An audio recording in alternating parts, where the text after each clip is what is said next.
Ladies and gentlemen, the next president of the United States of America, Barack Obama.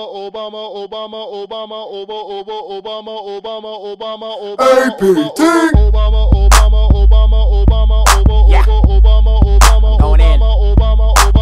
Call him president, he's the next new president. He a senator from Illinois. Yeah, his criteria compared to John McCain, this isn't fair, cause he's BLAC, so the eyes are on he. Through his pencil he write legislation with the country on his mind, and he don't code-ish, cause he ain't got time every second, minute, hour. KKK wanna devour, he got guards ready to pop him with their choppers. Every brother, mother, sister, cousin, grandma wanna hump him. Even got Hillary Clinton on the side ready to jump him. Till the Clintons couldn't catch him, couldn't stop him. They go by the party rules, if you can't beat him, you can't top him. Thought she'd smack him, couldn't pop him. Delegates couldn't cop him. Bill Clinton couldn't help her, too bad she couldn't drop him.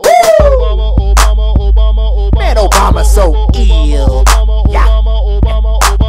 Obama goes here, Obama goes there, saying yes we can with wife Michelle. He's sitting at Derry Air. He traveled to Arizona, ready to cause some drama. Hope a McCain will comment. Look at that bastard Obama, he's too young, he's too hip. Negroes always causing problems. His pale looking face got him looking like a goblin. McCain, please don't vote for McCain. First day up in office, talking about some hard pain. Call the ambulance quick, all you hear is sirens. His temper isn't private, dang I hate a mad prick. Don't you hate a mad prick? Plus McCain's an old prick, Barack's a younger guy, so choose him, he's the right pick.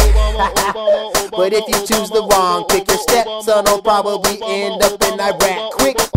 His healthcare plan is so immaculate, so even if you're broke and can't afford to take a doc trip, you'll be feeling much better, not sick.